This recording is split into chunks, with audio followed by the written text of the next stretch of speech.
Rogue has seen it all, every merc, every failed job, every final stand. But in a city where every legend ends up as a drink in a bar, I always wondered how Rogue is the only one who lived to pour them. I mean, think about it. She led an operative in the 2023 Arasaka Tower Raid, the deadliest day in Night City's history. But while Johnny Silverhand was ripped in half by Adam Smasher, and Alt Cunningham was seemingly digitized into a ghost, Rogue just walked away. Somehow, she did more than survive. She managed to run the city's premier mercenary hub for 50 years right under the nose of the corporation she literally just tried to nuke to its absolute foundations. And it's when I was playing through the endings that it finally clicked. The idea of a woman attacking a company that runs most of the planet, nearly leveling their HQ, and then being allowed to build an empire in their backyard is next to impossible unless Rogue didn't actually beat the system, but became the very thing that she once swore she would take down. Now, it's important to go over Rogue as a whole. Otherwise, this entire theory/video kind of just falls apart. See, in 2013 to 2023, Rogue was already one of the top mercenaries in Night City. She was peer to Morgan Blackhand, who's arguably the greatest solo to ever exist, but regardless, Rogue was always 100% serious, usually handling logistics, hardware, and planning. Just jumping into action wasn't really her thing. Now, by the time the Arasaka Raid was coming around, sometime in 2023, her relationship with Johnny was complicated at best, messy at its worst. See, while Rogue loved Johnny, Johnny preferred Alt, but always saw Rogue as an option number 2. So when it came time to actually plan the raid on the tower, the only real reason Rogue agreed in the first place was because of Johnny, and obviously, because Militech was the one paying the bills. And don't get it twisted, Johnny 100% knew what he was doing when he came knocking on her door. The raid now, Rogue was in charge of 2 things: leading her specific team and also organizing the extraction detail. And if you remember, when you first meet Rogue, Johnny says you can put her back in her place by reminding her of the Arasaka Raid. Rogue's primary job was an absolute failure, save for a select few. But while the raid was ending, very important things happen. 1, Johnny is 100%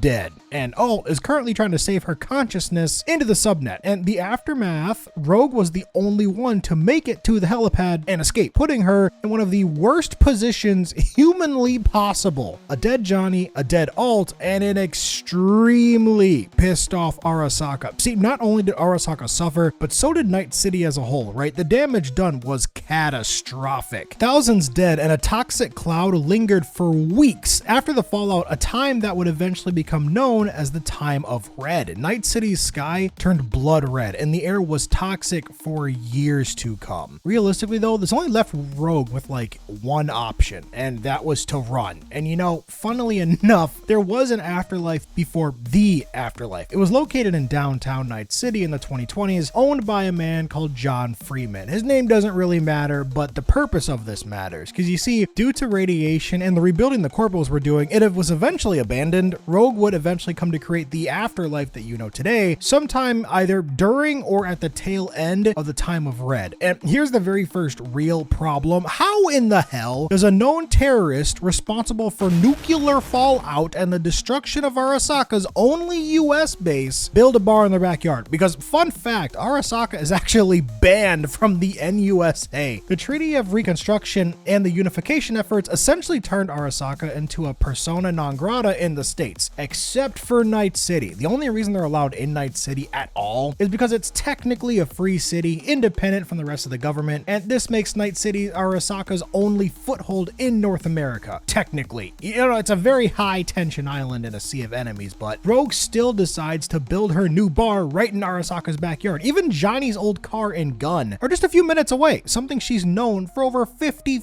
years, yet Rogue could never be bothered to do anything about it, which also brings up the problem of why? Why didn't Arasaka, or anyone else for that matter, just come in and level the Afterlife, right? This is where I assume the only logical reason that the Afterlife is even around is that it's a honeypot. It's the only place where everyone knows a merc can be bought without it being traced back to somebody else. See, Rogue wanted back in. After all, you can't just remain a fugitive forever. Eventually, either the hunters close in in or the cash runs dry, right? But she couldn't just walk back in. So instead, she comes to Arasaka with a briefcase and a proposal. In 2023, she literally nuked their house. And in 2077, she's somehow their neighbor. Let me ask you, if you were a high-level executive at Arasaka living in a city where the NUSA is constantly looking for an excuse to kick you out, would you really let the woman who nuked your last HQ live 3 blocks away from your new one? No, of course not. You only let her stay there because Arasaka sees an opportunity that cannot be passed up because they are banned elsewhere. Arasaka needs deniable assets, people they can throw at problems without leaving a paper trail back to the tower, and Rogue provides them. She sat at that bar for 50 years, drinking Johnny Silverhand cocktails while the man who killed him kept his most prized possessions in a shipping container less than 5 minutes down the road, and she never moved an inch to go get them back.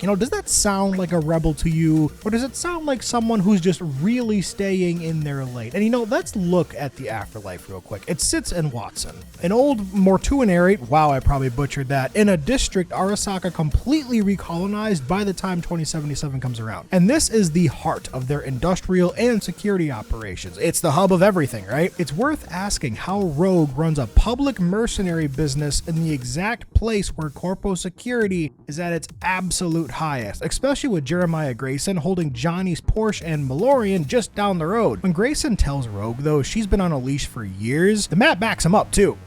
Rogue manages the mercenary economy. Every merc with a reputation eventually walks in through her doors. For Arasaka or Militech, this is a gold mine. They have a centralized spot to hire deniable assets to throw at problems. If a job gets done, great, cool. If the merc dies, then the corpos deny any link and move on. The Afterlife has 2 real main rules, if you want to call them that. No violence and no corporal control. But these only exist on paper. Arasaka obviously has spies in the building at all times. Rules like that only work if you can enforce them against the people who actually run the city. And of course, getting kicked out by Rogue is a threat to your average merc, right? Obviously, it's still Rogue. But why would Kang Tao listen to her? Or Arasaka? Or Militech for that matter? They allow the Afterlife to stay alone because it serves their interests. You gotta think about the timeline here. Rogue was a lead operative in the 2023 raid that leveled Arasaka's HQ. 50 years later, she's an 80-year-old fossil with high-end anti-aging treatments, acting as the hero of the Afterlife. And in a city where space is expensive, she's the gatekeeper of that mortuary. She turned the memory of her dead friends into a business model, charging young mercs to drink to ghosts. She functions as a quality control officer for corporate crime. It's actually kind of funny, ensuring these mercs are capable enough to finish a job, but quiet enough to keep secrets. The Afterlife almost acts as a safety valve. It's a place where people feel like rebels without really changing anything. Rogue provides that atmosphere of resistance, so mercs don't realize they're just disposable muscle for the next corporate merger or the next man with a wallet. Her own body is the receipt of that deal. The biosculpting and the anti-aging tech she uses are proprietary to the elite and incredibly expensive. You don't get that kind of medical maintenance by being an enemy of the state. And there's no way she survived 2023 and somehow kept the rebel dream alive, unless she did it to somehow protect somebody else. And as bad as this all sounds, there is a piece of the puzzle you either completely missed or completely forgot about. And I guess, to be fair, it's not like 2077 actually told you his name, but his name is Dusty. His name is never explicitly shouted, but in the Cyberpunk Red sourcebook, it confirms that Dusty is Rogue's son. And when you throw a child into the mix, the rebel logic kind of falls apart. Rogue can either be a martyr or she can be a parent.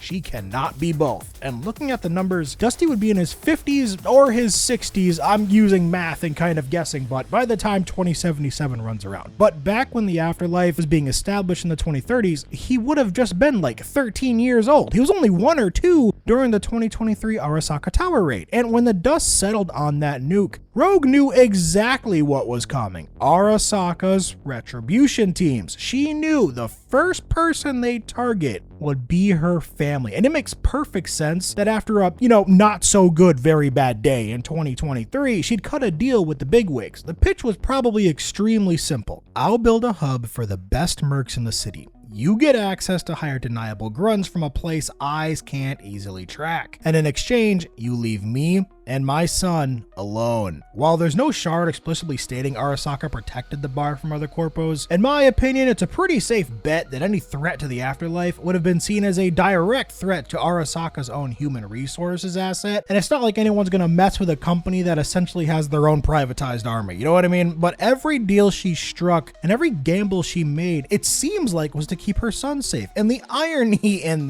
that is that Johnny Silverhand can't wrap his head around why. He resents her for turning on the cause and sees her as a glorified sellout, I guess fair in his own way, but Johnny never knew about Dusty. He didn't realize that a very clear, very obvious threat was likely hanging over her head the entire time. Mess with us again, and your son goes first. You know, Rogue traded her life as a merc to become a fixer because it was the only way to protect the one thing she actually cared about. And you know, during the Sun ending, Rogue is actually on the phone with Dusty and he tells her that he's worried. Rogue steadfast says that she has to do this one last gig, seemingly to finally pay retribution for all the people she failed during the original raid. And you know, in the end, it really made me rethink the Sun ending as a whole. I always saw it stupid that her end happens just so quick, but after, you know, digging around her character arc, I realized it was in that final moment with Smasher where she pulled the pin that she finally went back to being the rebel from all those decades ago. And in a world where legends come and go, it's almost sad to realize the Queen of the Afterlife was probably just trying to protect her kid the entire time. But hey, I guess in Night City, any reason to wake up in the morning is a reason worth fighting for.